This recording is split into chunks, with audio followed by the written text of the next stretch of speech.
5, 4, 3, 2, 1, 0. All engine running. Liftoff. We have a liftoff. Samara Aerospace is a San Francisco-based space startup that has come up with a very interesting new way for pointing satellites. And now they are developing a satellite bus line based on this technology. Our guest this week is Pat Haddox, co-founder and CEO. Enjoy. My name is Raphael Rodkin. I'm the founding partner of E2MC, Earth to Mars Capital, a venture capital investor in dozens of space startups worldwide, among other roles I have, such as being a part-time podcast host. Just as a reminder, this podcast is for informational purposes only. It does not reflect any view by E2MC, and nothing should be taken as investment advice. Before we start, a quick favor. If you do enjoy this podcast, please leave us a 5-star review on your favorite podcast app, such as Apple or Spotify. It does help other people find the podcast. Now on to today's episode. Hey, space enthusiasts, welcome back to another episode of the Space Business Podcast. My guest today is Pat Haddox. He's a co-founder and CEO of Samara Aerospace. Welcome, Pat. Thank you very much for having me, Raphael. Appreciate it. Oh, it's a pleasure. You've got some really interesting technology there, and looking forward to talking a little bit about that. But why don't we start like this? Why don't you give us the elevator pitch on Samara, please? Yeah, I think the easiest way to explain it is that Samara at its core is a satellite bus manufacturer. There's no shortage of those on the market, but we are doing things quite a bit differently at Samara. But taking a step back, for those who don't know what a bus is, it's a kind of a vehicle that provides the generic life support for the payload that you actually want to get into orbit, whether it's a sensor, a camera, a radio. They all need pointing control, they all need communications, power, etc. So the satellite bus provides all of those things. Now, what sets Samara apart is a fundamental new technology that allows us to repurpose some of our structural components to actually get pointing control rather than flying traditional reaction wheel or control moment gyro assemblies that are used to rotate and reorient satellites in space. This is crucial because those traditional systems tend to shake the satellite. They induce a lot of vibration, and they have a very high failure rate. So we eliminate some of that bulk, and instead we put the actuation right into our solar panels, allowing us to very slightly pitch them up and down and left and right, and we can vibrate little circular patterns right into the solar panel mass, giving us the exact same physical effect as these wheel-based systems, while also performing active noise cancellation, just like a pair of noise-canceling headphones.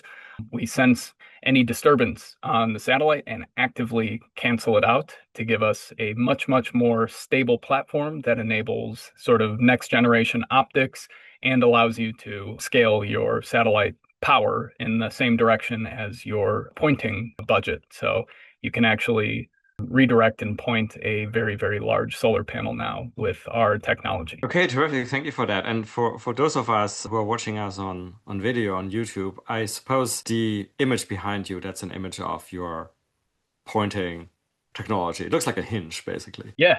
So it embeds directly into the hinges of our solar panels. Okay. So let me ask you about the origin story here, because we get into why this is all important. You already hinted at it, but sort of pointing control or technologies for controlling the pointing of satellites, or attitude control system, to use the fancy word.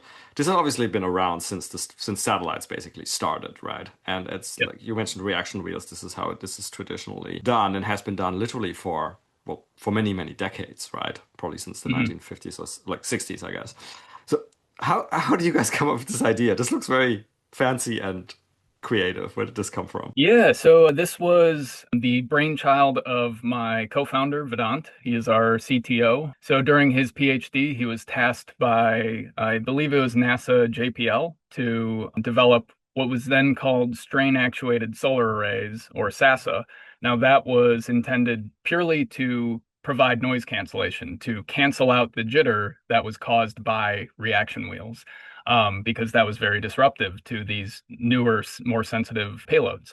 And in doing so, He had kind of a moment where he was like, if I'm clever about how I vibrate these panels, if I trace a little circle on any axis, you can actually start rotating the satellite.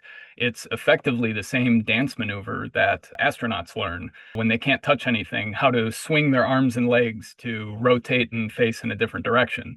Now, with us, instead of a big sweeping, swinging motion, it's a high frequency, low displacement sort of vibration, but it gives you the exact same effect. So he figured out how to combine both of those concepts, active noise cancellation and these, let's call it a dance maneuver, to rotate and point a satellite in space. So you guys, I think you guys have not flown to space yet, right? We'll get to your milestones a little bit later on. No, we Okay. have. We have payload up there right now. So we hitched a ride on the Impulse Space Mira satellite that deployed in November. So we actually just got a bunch of data down from our little payload. We're Gotcha. really excited about that. Yeah. Very, very interesting. So, because I was going to ask you, like, to what extent this concept is proven, right? Sort of, because I guess if you don't prove it in space, I was trying to imagine, like, can you do, like, prove this on zero-G flights or in some other way on Earth? Yeah, so we had a zero-G flight booked for November as well. You may have heard that company has had a few FAA setbacks, so they're currently grounded. But no, we've tested this on air bearings all the way back in like 2019, 2020 when it was being developed at the University of Illinois. So little CubeSat panels with the actuators vibrating little patterns and allowing us to rotate. In the lab here, we have a mock satellite. It doesn't quite look like this. It doesn't have real solar panels or any of the guts of a satellite, but it's got our hinges and actuators built right into it. It's hanging by a string, and it can vibrate little circular patterns into those panels and rotate very slowly right now in the lab. Understood.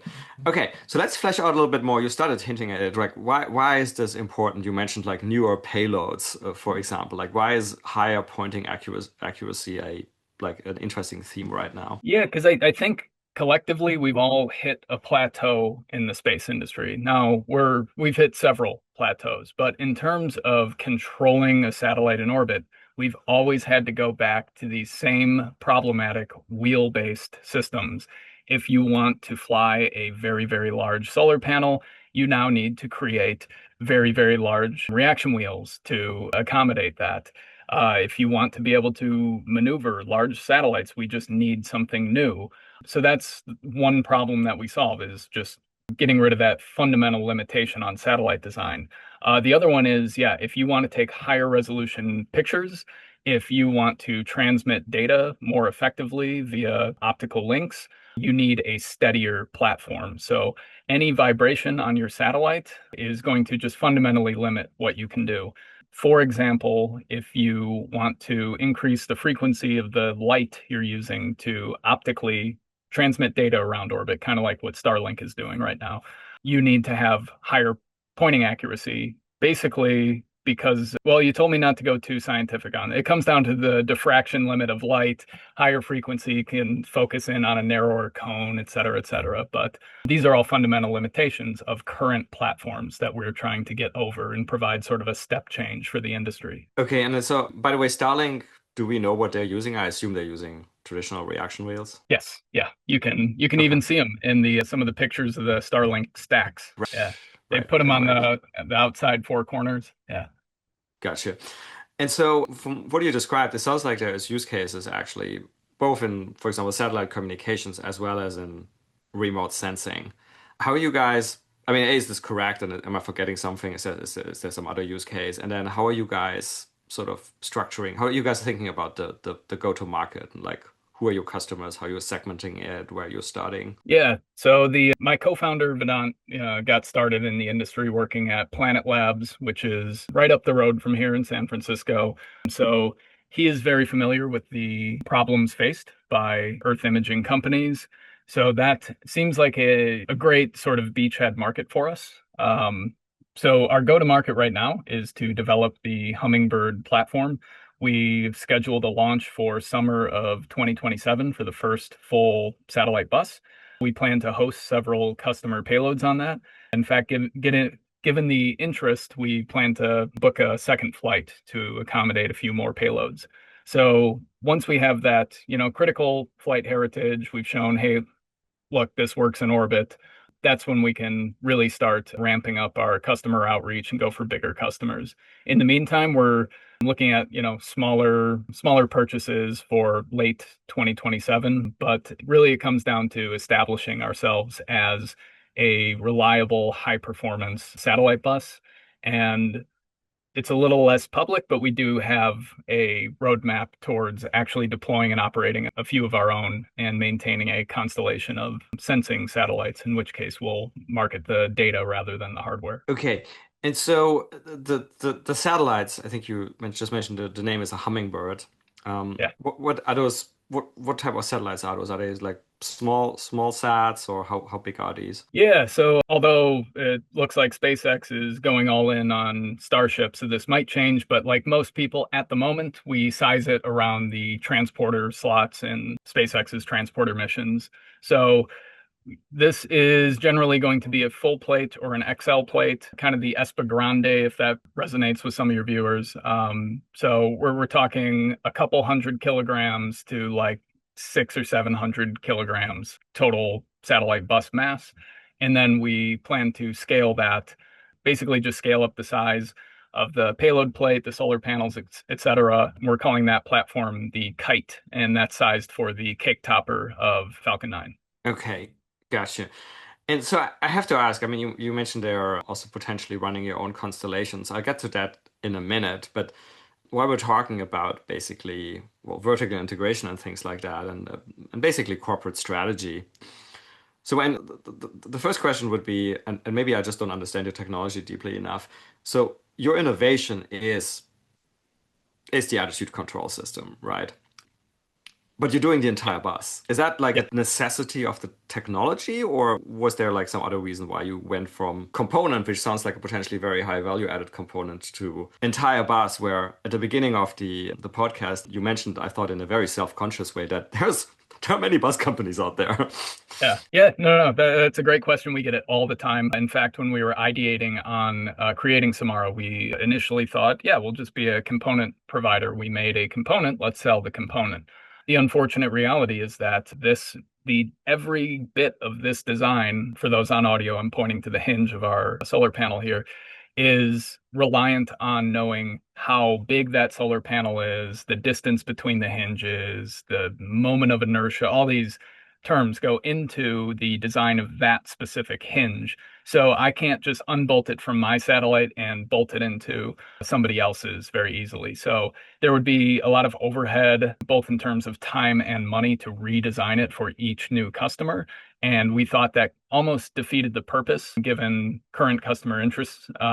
So we decided, hey, you know what? It's going to be better if we just optimize this entire system from the ground up. We're not shoehorning new technology into an old bus. We are making the thinnest, flattest, most agile, most stable bus optimized for this specific system. And that seems to be the best way to get this into the market. Now, as far as providing a component, the best we've come up with is to develop the Hummingbird satellite bus and then just basically take that exact panel and those two hinges and the control system and sell it as a modular component. So other bus manufacturers would have to meet us halfway, and they'd have to design their satellite to accommodate our panels.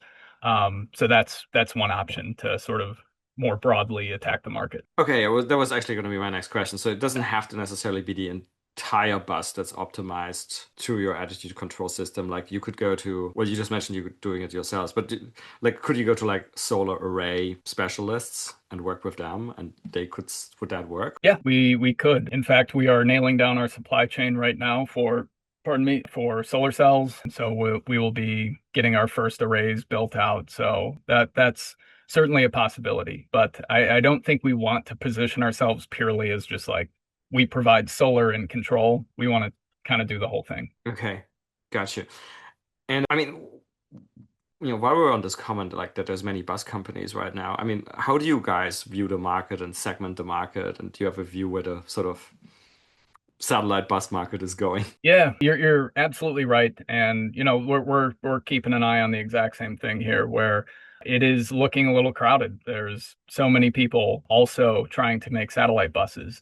And not to talk down on anything they're creating, but I don't see a fundamental differentiator between them. It's mostly faster and cheaper. Nobody's working on better. So we are coming in as the sort of better option. So that's part of the reason why we plan to actually operate our own constellation, because we see one sort of untapped segment of the market that we can easily slot into and take over, because it's heavily reliant on sort of this panel stability. And that will establish the satellite bus and show everybody what we're really capable of. And then I think the market's going to readjust for, hey, this idea that Samara has is so much better than these traditional systems.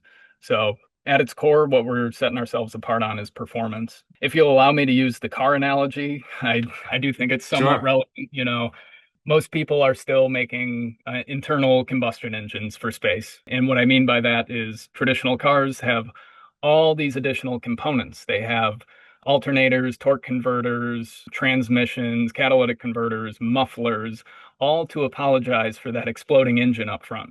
What we do is more aligned with electric vehicles, where we eliminate some of those unnecessary, problematic, spinning, noisy components and instead focus on a much more elegant solution. So electric vehicles are just a battery and a motor effectively. And that's what we want to provide, sort of the future of satellites. So as you are, just opening a bracket, as you're looking at like satellites as a whole, like with all of the subsystems, I mean, what you're describing, that, not much has changed, that this has been true for many of the subsystems, I suppose. Is there some other part of satellites, like a typical system, you kind of thought about as well, and thought like, oh, somebody should really come up with something better here? Not too much comes to mind. My background is satellite dynamics, so rotating a Hmm. satellite is more intuitive to me than anything in the RF space or the, solar cell efficiency space. But we Propulsion do, or whatever.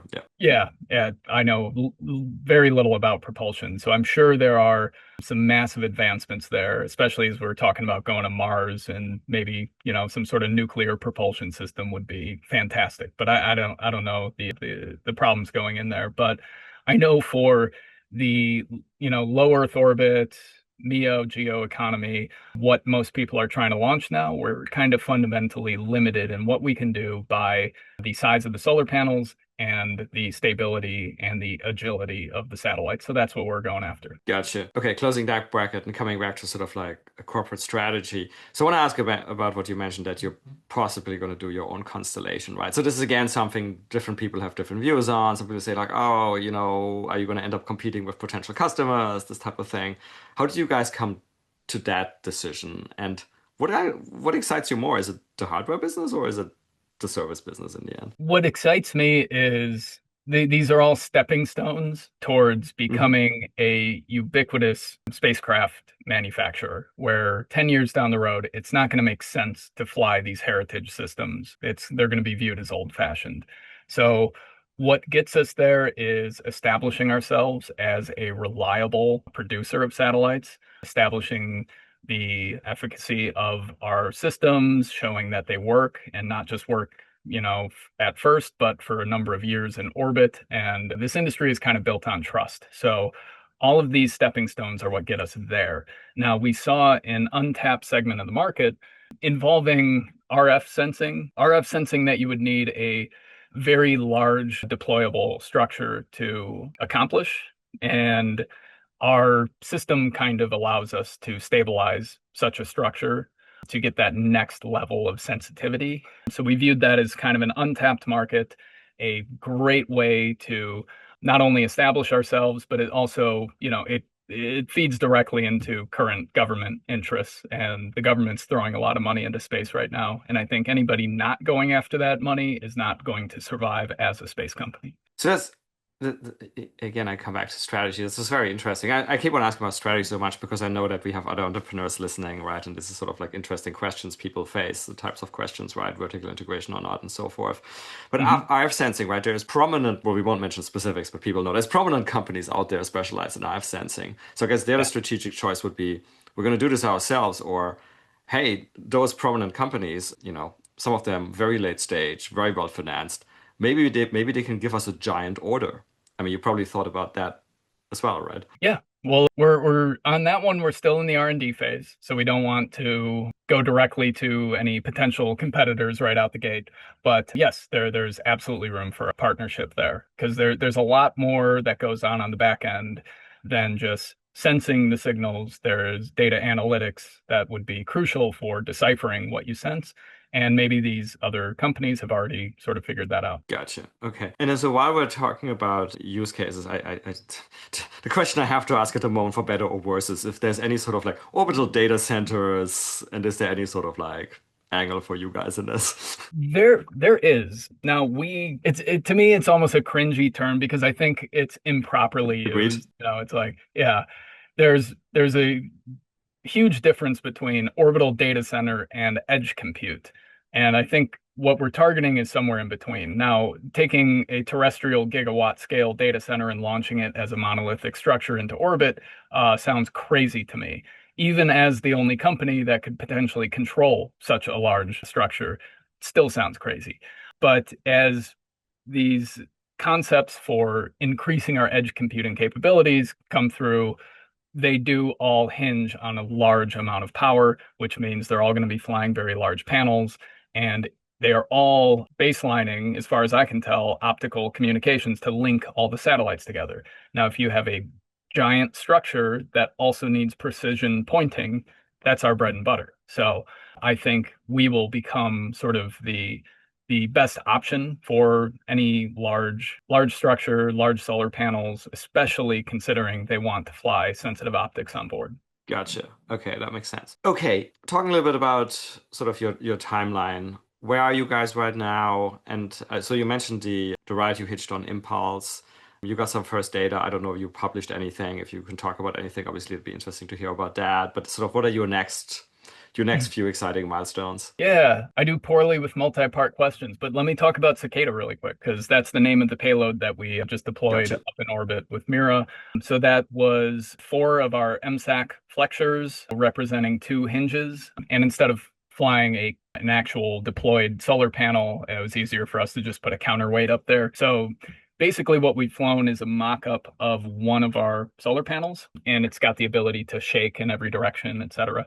The data we got down was better than we had hoped. It looks almost identical to the data we gathered on the ground. And that was the core thing we were looking for is, hey, how much of this stuff that we design in gravity on the ground and test on the ground actually matters in space? And it turns out that they correlate almost exactly. So all the plots we've gotten back are looking fantastic. We've already printed them out. We have posters hanging in the lab because they're kind of neat to look at. So we're really excited about that. So yeah, that's an ongoing mission. And then of course the next milestone is just going all in on Hummingbird 1 launching in July-ish 2027. So I think your other questions were regarded, where we're at now, where we're going. It was basically the next milestones. Yeah. So it sounds like obviously I was going to ask the first full satellite. So Hummingbird 1 name makes sense. Yeah. Okay. So summer of 2027 with customer payloads. Yes. Yeah, we have a lot of customer interest. Some people have tried to buy the entire payload plate, others just want a portion. So we're going to have to parse out, what we're willing to give away to whom.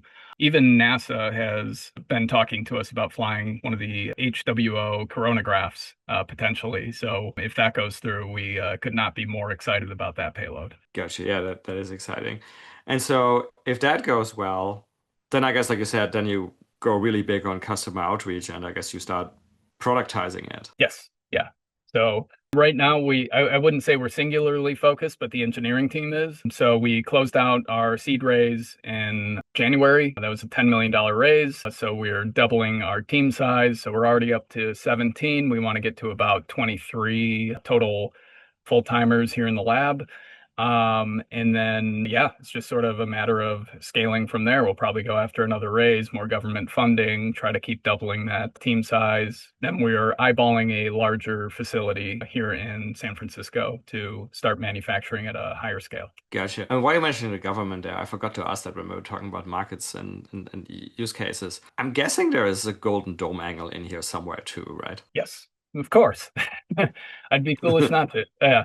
No, that plays right into this RF sensing. So mostly detection of objects in the atmosphere, namely objects that are not actively emitting their own signal. So using opportunistic sensing of RF signals to track, let's say, foreign assets or well, any moving object is what we're going after. So we want to increase our ability to detect objects without expensive radars in the middle of nowhere or infrared technology that's limited by heat signatures, stuff like that. So there's kind of a very clear gap in the sensing domain that we want to go after, and we think we can uniquely contribute there. Gotcha. It's coming back to a stupid technical question. While I look at that photo behind you again of the hinge, how do you? So I guess this is some sort of like, I'm assuming piezoelectric actuation or something like that. How do you communicate with the hinges? Is it like some sort of wire or is it wireless? Or if it's Yeah, no, proprietary, obviously you don't have to tell us. oh, I don't know enough about the system to give away any of our secrets. That all lives in Vedant's head and the engineers. But yeah, the system is actuated by piezos. The image behind me is just like off the shelf piezo actuators.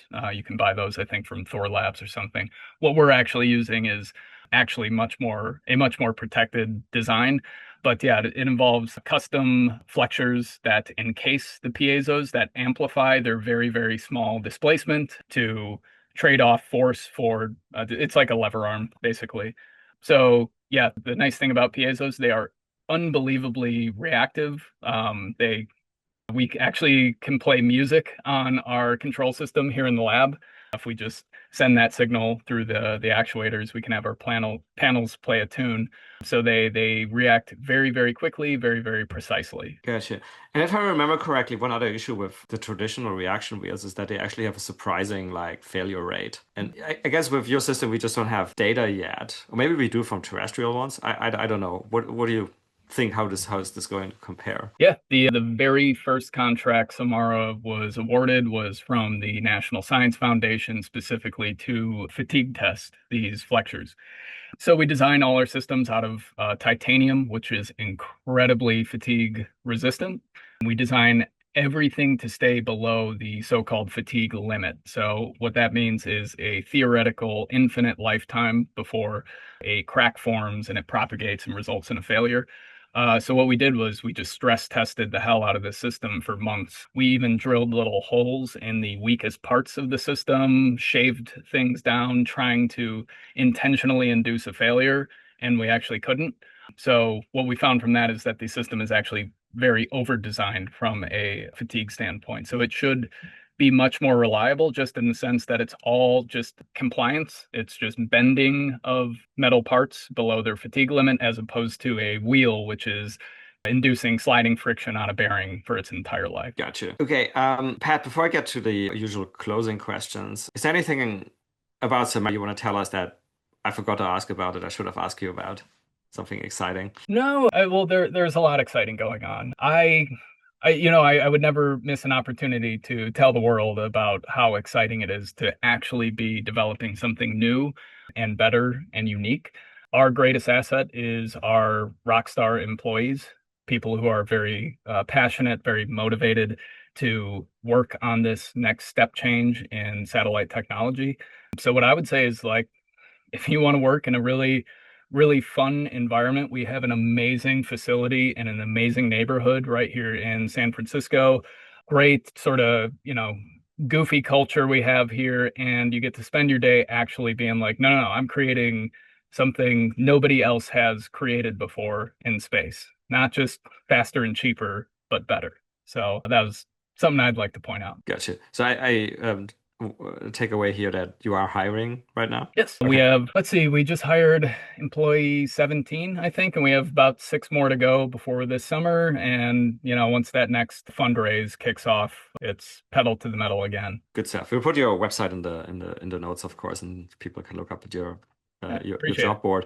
I thought about another couple of questions I should have asked you. One is a completely obvious one, like, where does the name come from? Yeah, well, I'll describe it for those on audio. The I grew up in the Midwest, lots of maple trees and other trees that drop these sort of spinning seeds every fall. So the wind blows and all these seeds come down and make these little beautiful helicopter patterns in the wind.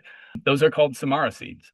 Um, so we like naming things after sort of biological representations and whatnot. So we figured we have wings on our satellite that make us spin much like these Samara seeds. So we named it after that.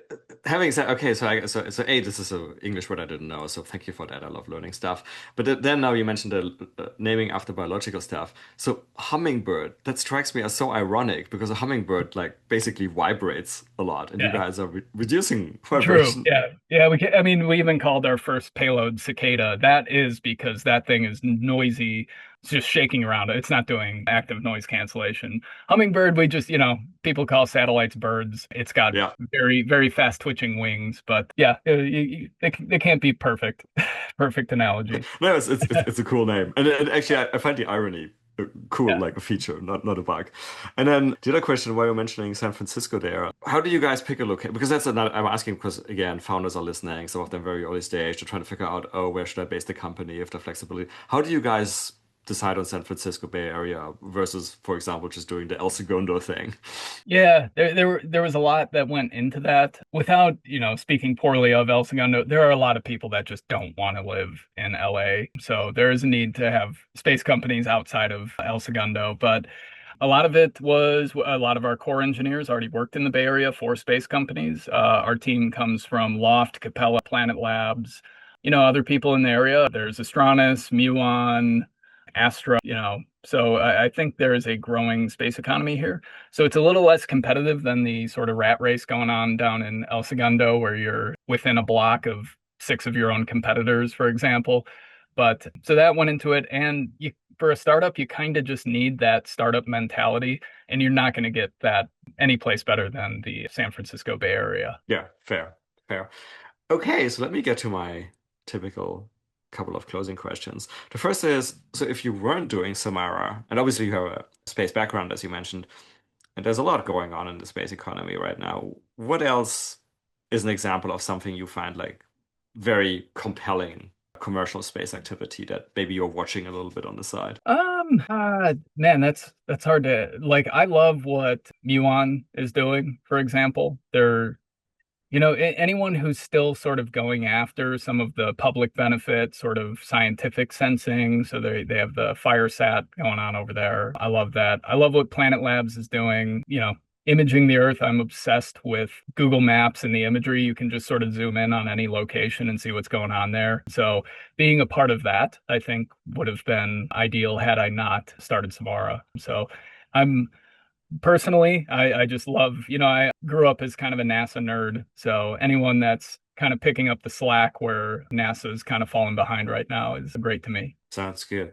And the last question, always the same. Favorite science fiction? Assuming you like science fiction, which people usually do.